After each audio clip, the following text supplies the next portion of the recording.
We are so excited to show you what we have here. This is the very first combination of the Midland MXT 400 with this shelf. The shelf is from Diabolical Inc and it's called the Visor Shelf.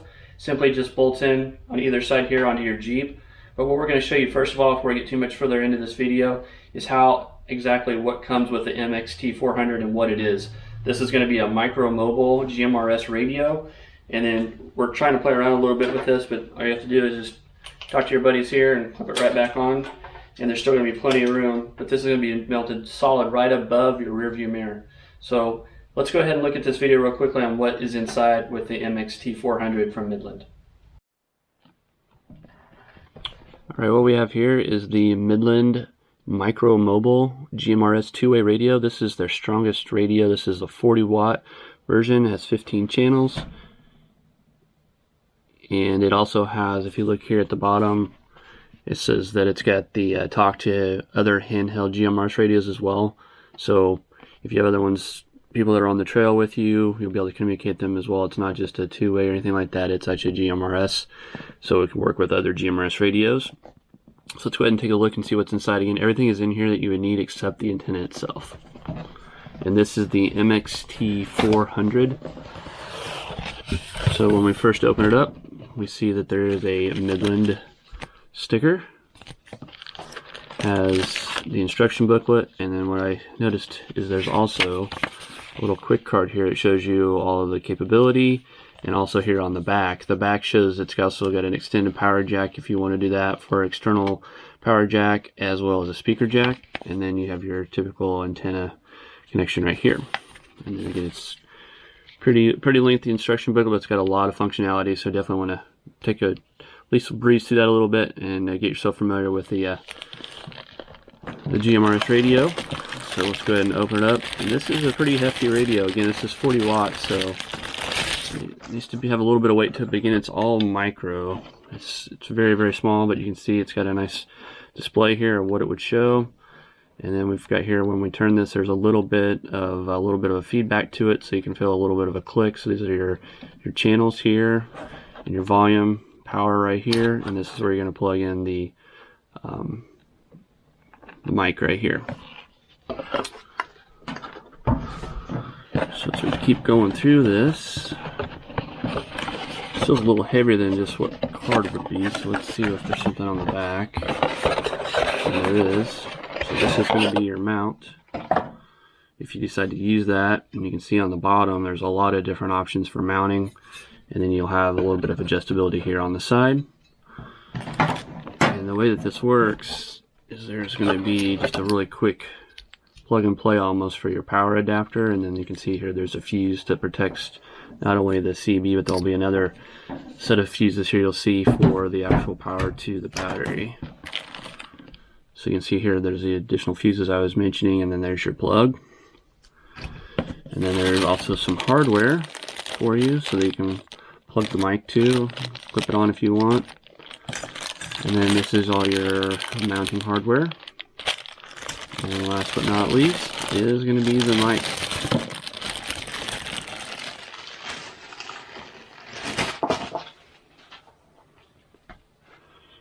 So here's the microphone.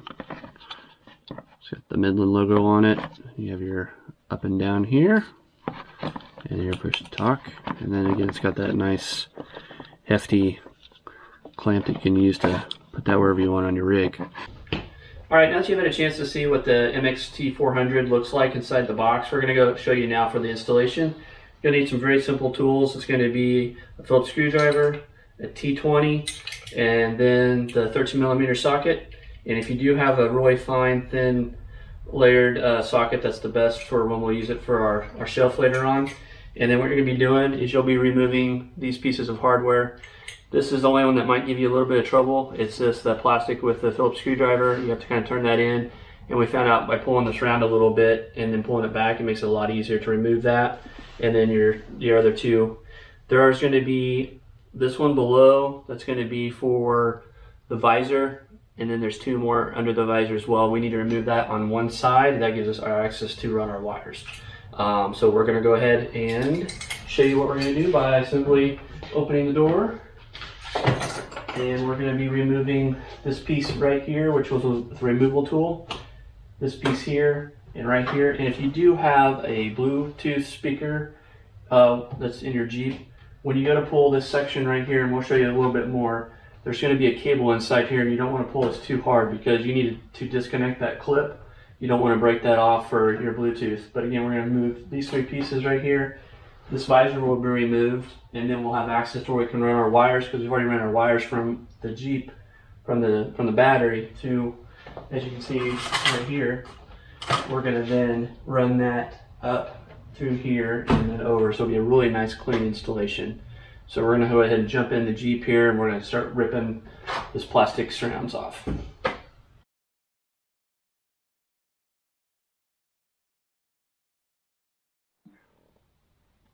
We're going to be removing this bolt here, and then these are the 2 screws I talked about earlier. This will be a 13mm, and this is your T20.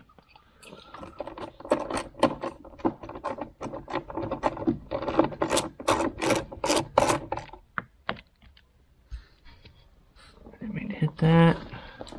Just keep it going.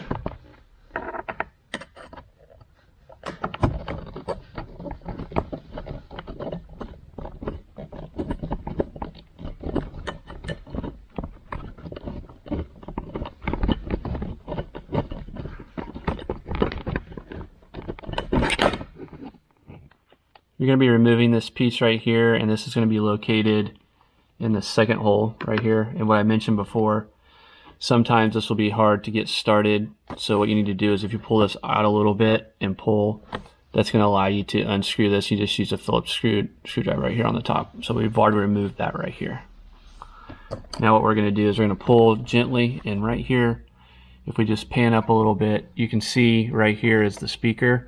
This is where that cable is going to be. This is your Bluetooth. So we need to make sure it's about right in here where you're going to unplug it. We're going to be pulling this piece off right here. There's a couple of pins that are inside. Again, we've already removed our visor. You just kind of pull down gently.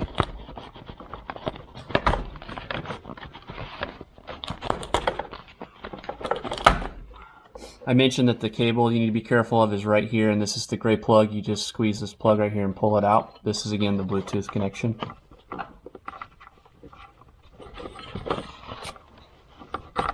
Just like that. As we work our way down, we now need to go ahead and remove this piece right here. This can be used as a removal tool if you want to, but you can also, if you start at the very bottom, you can pull your way up, and you can see you can just start pulling it on the side. There's a lot of clips, so just be careful. And then just pull down to release that out of there.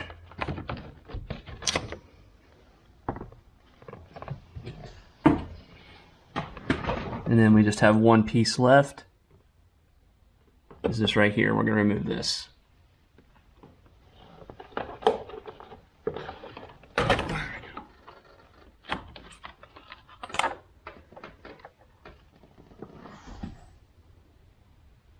And after pulling that out, again, this is where your Bluetooth is. Now we've got it removed. Now I have full access all the way through this channel, and we're going to feed our wires through this plastic right here and work our way over. So what we'll need to do is just pull a little bit right here down gently, and that's plenty of space so that we can run our wires out and back through.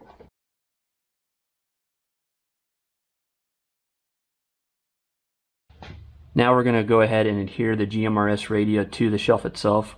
I already have used 4 zip ties, every other one using the heat sink fins on either sides, and then zip tied it to the shelf itself as well as the power cable. And the reason we're having to do this is we can't hear it right away is because the antenna cable mounts right here, but it's going to actually rub, so we have to keep it a little bit loose before we push it down. And how we're going to do that is we're going to use a 3M tape, but before we do that I want to show you that there are black pieces of tape indicated on either side. This shows you where we did a dry fit to make sure that we have it centered inside the Jeep. So that's just our guide pieces of tape on either side. And then what we're going to do is we're going to flip this over, and we're going to use some 3M auto tape, and we're going to put 3M across about 3 sections right here, and that's going to be plenty, because once we have that 3M taped to the shelf, you can see how much distance we have adhered, plus the 4 zip ties. It's not going to go anywhere. We don't have to worry about off-road or anything like that because it's not going to be moving once we have it adhered. So I'm not using any other brackets besides 3M tape and 4 zip ties, as well as all the cable I'll be running up above the Jeep. What we have here is the one tie. The one tie comes in all different sizes. The reason we're using the one tie right now is to hold up the whole entire shelf on either side just by simply going through the loop here, and then this is where you normally put your Freedom tops on and lock in. We have to do that because normally you have a bolt right here where we have all our plastics around. So while we're working on this, you can see I have my hands are free and it's holding up, so I can actually work on the shelf without having to worry about it. So it's a lot stronger than a zip tie would be, but all you have to do is just pull this, and it's a reusable tie, and it'll hold the weight, and you can lock it in by going back through the second hole right here, and then that will not go anywhere at all. And that way you just kind of have friends free. So whatever you can think of, you don't have to use these, but this is something that we had in our toolkit, and we always have in our vehicle. So I just want to show you what the one tie is capable of doing. It can hold a lot of weight, but this is also rubber, that way it's not scratching up anything, and then we don't have to cut it off when we're done. We can just reuse it. So you just pull it out. And again, I think this one's a 14-inch one tie, but that's what we're using to hold up our shelf while we're working on the rest of this project until we're ready to run our wires and to come back through on the other side. And then this other side will be held up by one tie while we then put all our plastic back on and our covering, and then we'll remove the one tie and put our bolt in, and then we're just about finished. All right, what we're going to do now is we're going to be hooking in the antenna cable. And for those that may be having to run this a different way, this does unscrew like this. And that way, if you're trying to run cable through like a firewall or something, you can take the whole entire piece off, make sure that's all taped up, and then you can run that through. It's a lot easier to run versus something that big. So just a little helpful hint there, and then just put it back on, make sure it's nice and tight, and then we're going to put that right into the radio, and we're getting ready to run. We'll run this, and then we're going to run our power wire, and you can see it down here down below. That's just a plug and play. And then we're going to tuck everything that we can inside here and run it all the way down, and then we'll start running and adding our plastic pieces back. And then once we know that we have enough up here, what we'll do is we'll lift this up gently, pull our 3M tape, and then smash it down. You can again see our pieces of tape here on either side. That's our indicators of where we're going to be mounting it in between those two pieces of tape. And then we'll show you what we have when we're finished, and then we'll just have to turn on the Jeep and we'll see that baby light up. We'll plug in our mic, and this is going to be our mic holder here, or again you can rotate it. This is again the one that came with the MXT 400, and it's actually adjustable if you want to go that way. However, whatever works for you, but we're using the exact same hardware that came with the kit, and we just went ahead and put it on the side instead of mounting it down below. We did try this before. We put it in the mic and we can just let it hang, and it will actually lay right in here with no problem. It's totally up to you, or you can just have it removed unless you're using it out on the trail. Now what we're going to do is we're just going to do the plug and play, just going to be clipping that right in, and then we'll run this power wire, and this is going to be the antenna wire that we have plugged here on the back of our MXT 400, and then we're going to tuck that in all through here onto the plastic. You should hear a click, and then these are going to be the two wires that you're going to connect to your battery of choice, and we're going to be hooking that directly into our battery. We ran this one straight to the positive of the battery, and this one we have grounded to the inside of the Jeep compartment. So we've got our wire now in our wire loom. We've got our zip ties again that we mentioned earlier. Now we're getting ready to lift this up. Again, we have enough flexibility right here still. We're going to pull our 3M tape, push it down, and then we're going to pull those zip ties nice and tight. That way everything's ready to go, and then we're going to tuck this up into the plastic surround. Everything's been put back together. We've got our grab handle here in case those that are using these types. This is from Grabar USA. It does not impact the shelf itself. You can still use your visor just like you would do normally. And if you can see right here, this is where the beginning of the shelf starts. So there's still ample room right here. And again, you have plenty of room for that grab handle. No interference with your Freedom top connections on either side. And also you can see here that I can go up and down with my rearview mirror, but have no problems there either. And I also have a Bluetooth mic that's behind the radio, right behind here, so the GMRS radio is already mounted. This is what we had before. I was mentioning that you can just take this off if you wanted to. If you're not using it on the trail, you can just go ahead, pull this back just a little bit. It's like an RG45 connection is really what it is, but all it is, there's your mic connection, so it's just got a nice clean look to it when it's not in use. You can fold that back, you can remove it if you wanted to. It just depends on what you want to do, but all you have to do is when you're ready to hit the trail, you can go there. Or if you wanted to, you can always clip. Get that nice clean look if you wanted to, or remove it, throw it down here when you're on the trail. It's totally up to you, but it's a nice setup. Again, I've got a nice clean shelf. I have extra storage right here. I'm working on trying to get some bags that can fit back through here, but again, it's got a back of the almost the cable connections in the back, as well as that way that the shelf doesn't let anything fly back behind it. It does not rub up onto the glass itself either. And let's see what it does. There we go. Bright red power. We've got our different stations we can change to and our power, and they just turn it right off when you're done. So that's another successful install from Jeep's Rock. Again, this is the very first install for the Visor Shelf from Diabolical Inc, as well as the Midland MX400. Super, super clean install. I'm going to go ahead and remove this because this is also our daily driver. But when we're ready to hit the trail, we'll be ready to talk to somebody out there who's listening. Thanks again for watching Jeep's Rock, and we'll see you on the trail.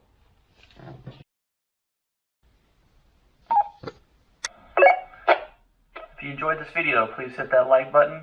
Feel free to subscribe and leave us a question or comment down below. Over and out.